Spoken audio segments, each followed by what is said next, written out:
당시에는 미국이 지금과 같은 압도적인 강대국, 팽보국이 아니었다는 겁니다. 맞습니다. 아주 참 핵심적인 질문인데요. 서재필 박사가 미국으로 망명할 때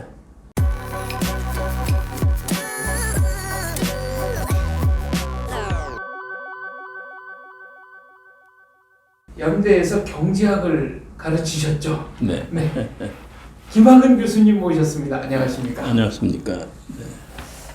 이승만 대통령이 체코의 마시리크 대통령 그리고 아일랜드의 데벌레라 대통령과 관련이 있다라는 책을 연이어 내셨습니다. 누구부터 시작할까요? 마사릭이 좋겠네요. 네. 예, 순서상. 마사리크와 이승만 대통령은 어떤 연관이 있습니까? 외교 독립론입니다. 외교 독립론이 그 지적인 연관이 있고요. 그 다음에 독립운동 수단도 외교 독립으로 시작해서 외교 독립으로 끝났고, 두 분은 다 당시로선 최고 박사학위까지 받았고요. 최고 교육기관에서 후학들을 가르쳤고요. 그리고 두 분이 미국에서 한 번 만난 걸로 알고 있습니다. 네. 예. 그리고 이승만은 마사릭의 그 전설적인 건국 과정을 잘 알고 있었습니다. 예. 그런데 시대 순으로 보면 이 박사의 외교 독립론이 먼저입니다. 예, 먼저 앞서고, 그리고 이제 마사릭이 이제 후를 따랐는데 실천은 마사릭이 먼저 했습니다. 그래서 그 환경도 보면은 우리 한반도는 중국, 전통적인 중국, 일본, 러시아의 그 사이에 끼어서 독립을 이루었고요. 네. 체코와 슬로바키아는 또 마찬가지로 러시아와 독일과 또 프랑스 사이에 끼어서 또 독립을 이룬 역사를 갖고 있죠. 그래서 독립운동도 그 분파가 갈라지죠. 우리처럼 무장 독립, 외교 독립, 준비 독립처럼 체코와 슬로바키아도 준비 독립, 그다음에 무장 독립, 그다음에 외교 독립. 그런데 결국은 두 나라가 두 지도자의 그 정치 철학의 리더십에 의해서 외교 독립론으로 초지일관하고 결국 건국을 하게 됐습니다. 마사리크 같은 경우에 보면은 체코슬로바키아 내에 무장 독립론자들로부터 혹독한 비판을 받습니다. 그렇습니다. 네. 이걸 어떻게 이겨냈다고 생각하십니까? 그 마사릭은 출신이 일단 그 최하위 계층에서 출발을 해서 당시로서는 상상도 못하는 프라하 대학 교수까지 이거 지위에 올라가신 분이에요. 그리고 11개 국어를 한다고 제가 기억하고 있습니다. 그러니까 독서량이 엄청나죠. 그래서 당시에 침체해 있던 체코와 슬로바키아의 어떠한 지식인보다도 상당히 앞서 있던 분이니까 자신감이 넘친 분입니다. 거의 독학으로 언어를 연마했다는 사실을 맞습니다. 전해드렸습니다. 예, 거의 독학으로 했습니다. 기회가 있을 때마다 그걸 놓치지 않고 독학으로 했습니다. 그래서 마사릭이 항상 이야기하는 것이 체코와 슬로바키아는 유럽의 한복판에 있어서 낙후되고 소위 말하는 보헤미안의 낙후다. 그래서 우리는 눈을 해외로 돌려야 된다 하면서 스스로가 독서를 통해서 외부에 이제 많은 지식을 습득하고 그거를 이제 잡지를 창간하면서 자기 동족들한테 전파하는 데 힘을 쓴 사람이죠. 예. 그런데 마사리크의 이런 독립 노선을 두고 유화주의자다, 패배주의자다라는 공격이 국내외에서 끊이지 않았습니다. 이걸 돌파할 수 있었던 원동력은 뭐라고 생각하십니까? 그거는 세계 제1차 대전, 러시아 혁명하고 세계 제1차 대전이 말하자면 외부에서 여건을 주어진 거죠. 말하자면 러시아 혁명이 일어나면서 그동안에 체코와 슬로바키아에서 같은 슬라브 민족이라고 의존했던 독립이라기보다 우리말로 하면 저기죠. 친중파. 거긴 친러파가 몰라 그런 거예요. 그리고 그동안에 쭉 꾸준하게 독립 노선을 독자적으로 말하자면 우리 체코와 슬로바키아는 얀 후스의 전통을 가지고 있고 그 다음에 체코의 언어도 아주 우수한 언어다.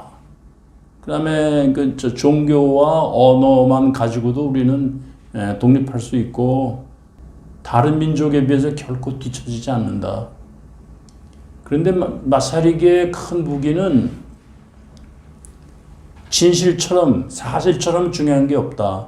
그 하나였어요. 그래서 거짓과 이 치팅이 난무하는 당시 중유럽에서 어떠한 타협도 안 오고 처음부터 끝까지 사실과 진실 또는 속임수하고 타협하지 않고 일관한 데가 그 사람의 무기라고 생각합니다.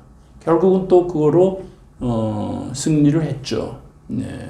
지금 동유럽 말씀하셨지만 폴란드를 지배하는 자가 전 유럽을 지배한다. 예. 체코슬로바키아를 어떻게 분할할 것인가 이런 것들이 당시 유럽에서 아주 상시적으로 논의되던 의제였을 만큼 폴란드, 체코슬로바키아는 뭐랄까요, 약소민족의 피해를 온몸으로 받아낸 곳이었습니다. 그렇죠. 네. 그렇죠. 그래서 이제 체코와 슬로바키아가 유명한 전투에서 패배한 다음에 그로부터 한 300년간 나라를 잃었죠. 그래서 비스마르크가 적절하게 설명했듯이 체코는 유럽의 핵심이다. 체코를 독일이 지배를 하면은 전 유럽을 지배하고 러시아가 지배를 하면 독일은 잃어버린다. 그럴 정도로 체코는 우리에게 중요하다. 지금 체코라고 그러지만 당시에는 체코와 슬로바키아 합쳐서 또 체코슬로바키아라는 나라 이름조차도 없었죠. 그냥 보헤미아라고 했죠. 그래서 나라 이름조차도 없이 그다음에 언어도 사라져가고 있었고 종교도 강제로 이제 사라져가고 있었죠. 근데 그거를 언어와 종교를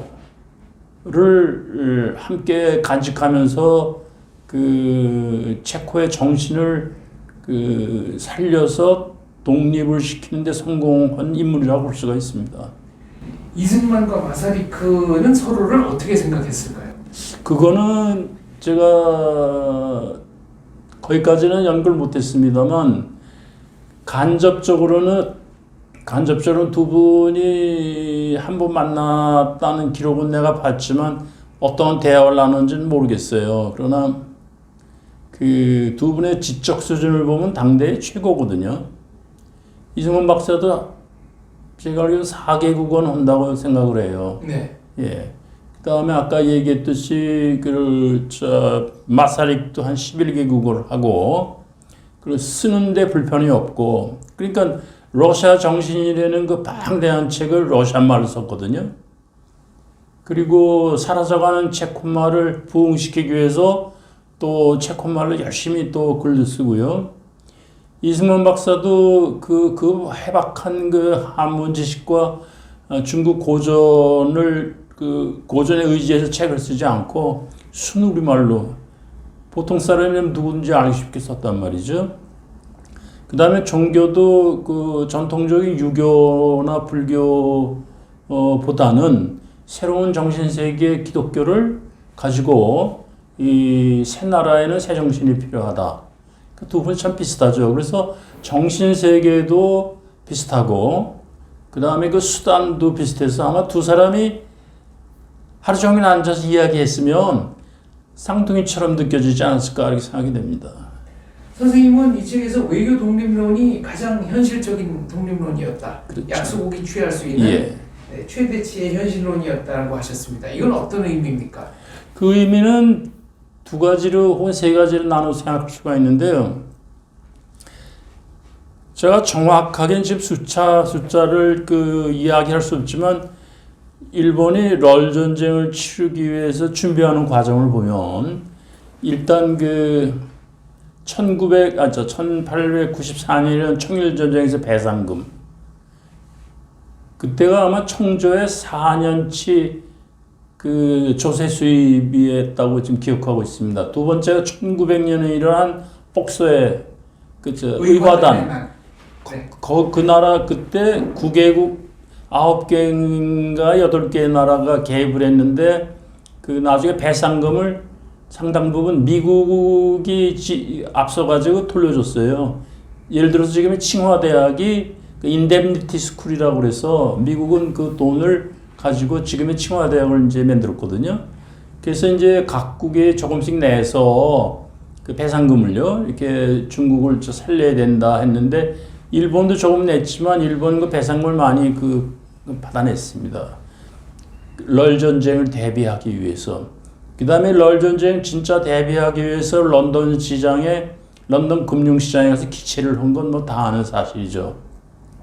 그 상당한 결국 전쟁이 된 게 돈인데 그 돈을 따져보면 당시에 당시에 GDP라는 개념이 없었지만 도저히 감당할 수 없는 그런 일본의 경제력과 그 다음에 병력 동원, 일본은 100만 명을 한때는 동원했단 말이죠. 그런데 우리는 100만 명을 동원할 능력이 없고 그래서 결국은 병력도 돈이고 그 다음에 무기도 돈이고 뭐든지 자금인데 자금 면에서는 도저히 전쟁을 통해서는 일본을 이길 수가 없다. 그리고 일본은 결과론이지만 결국은 러시아도 이겼고 청나라도 이겼고 그 다음에 칭다오에 쳐들어가서 독일도 이겼고 2차 대전 때는 동남아시아에 진출해서 불란서도 이겼고 싱가포르에 있는 영국도 이겼고 드디어는 미국과 한판 벌써 4년이라는 긴 전쟁도 치른 나라거든요. 그러면 그건 결과론이지만 그 결과가 일어나기 전에 그걸 예견하고 도저히 군사력으로는 독립을 못하겠다. 그리고 또 한 가지가 이승만은 아까 보다시피 체코와 슬로바키아가 군사력으로 독립한 게 아니라는 좋은 예를 봤단 말이죠. 또 그 후 직후에는 그 아일랜드도 군사력으로 뭐 봉기를 했지만 결국 군사력으로 독립한 게 아니거든요. 그런 거 저런 거 봤을 때 이승만 박사는 감옥에서 그 이상재 선생님하고 감옥에 있던 동지들하고의 토론 끝에 얻은 결론이 무력으로는 우리가 일본을 이길 수가 없다.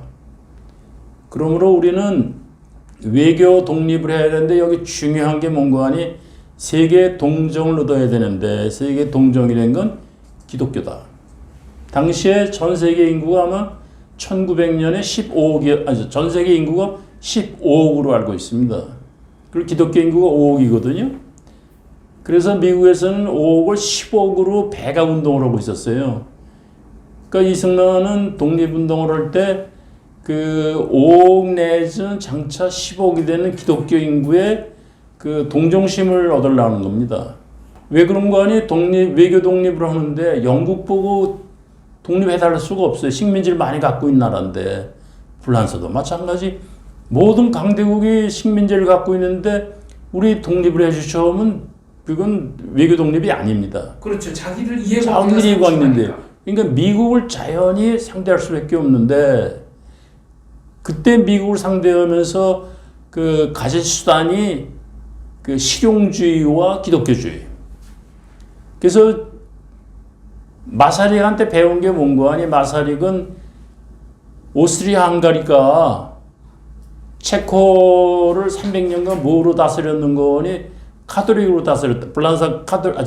오스트리아 헝가리 카톨릭으로 다스리면서 그 얀 후스의 기독교를 믿지 못하게 했어요. 개신교를. 그런데 외교 독립을 하면 절실하게 필요한 게 강대국의 그 동정심인데 불란서를 눈여겨본 겁니다. 그래서 불란서도 카톨릭 국가인데 불란서의 카톨릭하고 오스트리아의 카톨릭은 다르다.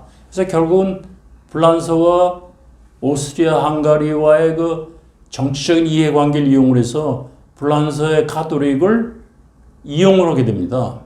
그러니까 그 두 지도자의 특징 중에 하나가 독립 후에 새 나라의 정신 세계를 그 생각도 했지만 독립운동으로서도 전 세계에 동정을 얻는데 기독교가 강력한 무기라는 걸 알고 있었어요.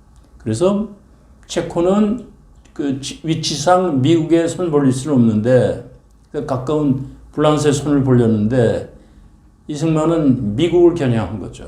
지금 현대의 연구자들이 조금 착각하는 부분이랄까요? 이승만 대통령이 독립운동할 당시에 상황을 저희가 재구할 수 없기 때문에 피부로 못 느끼는 일들이 많은데 그 중에 하나가 당시에는 미국이 지금과 같은 압도적인 강대국, 팽보국이 아니었다는 겁니다. 맞습니다. 아주 참 핵심적인 질문인데요. 서재필 박사가 미국으로 망명할 때 그때는 아직 그 서부의 개척도 안 끝났을 때고 간신히 그 남북전쟁이 끝났을 때예요. 그리고 철도도 안 나와 있을 때고 그리고 유명한 그 카스터 장군의 전멸을 하잖아요. 그러니까 미국이 좀 엉성한 때고요. 그 다음에 상비군도 내가 알기로는 없었을 때입니다. 미국의 국력이 유럽의 한 중위권 정도. 제가 보기엔 루마니아 정도였다고 그래요. 그럼 왜 미국을 그렇게 기대했냐? 첫째는 미국은 일단은 필리핀만 빼놓고는 식민지를 갖지 않고 필리핀마저도 미국 상원에서 45년에는 우리가 독립휴전을 결의했단 말이죠. 그리고 영토적인 야심이 없고 시장, 그러니까 이 물리적인 영토보다는 시장으로서 다른 나라를 생각한 거죠. 그게 첫째고, 두 번째는 제가 보기에는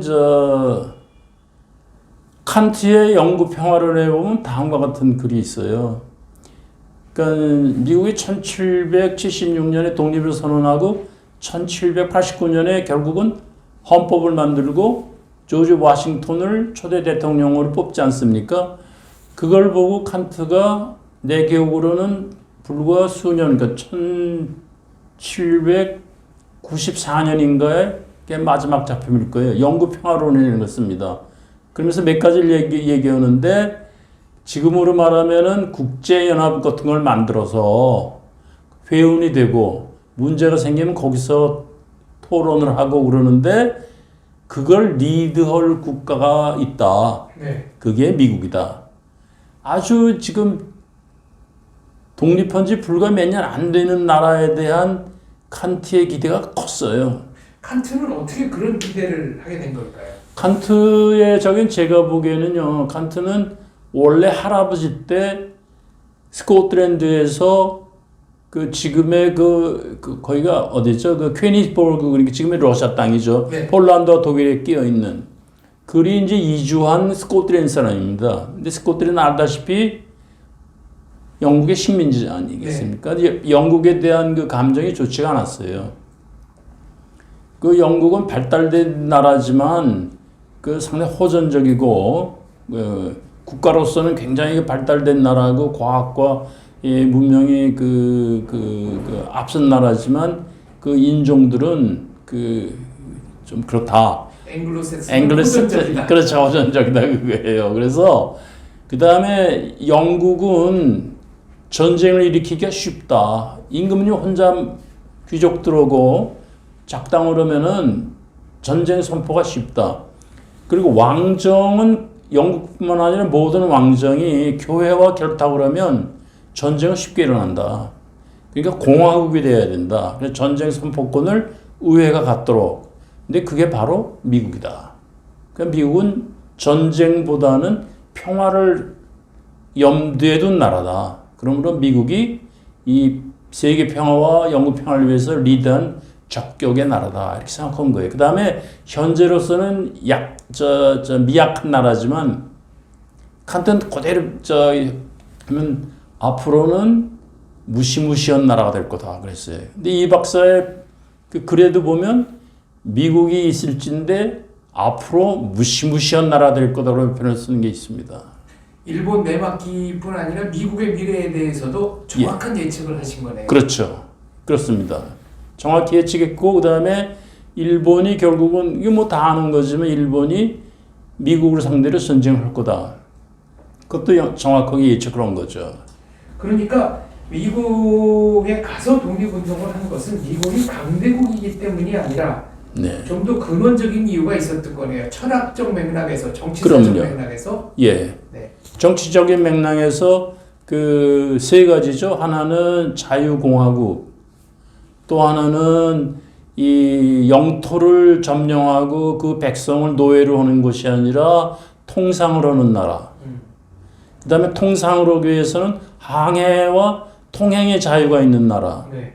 세 번째는 이런 모든 나라의 형님으로서 그 세계적인 기구, 말하자면 국제연맹이나 국제연합이라는 그런, 그걸 뭐라는 걸 자유국가연합체라고 불렀죠. 그 당시는요. 네. 자유국가연합체의 큰 형님으로서 리드할 수 있는 나라. 그걸 바라본 거죠.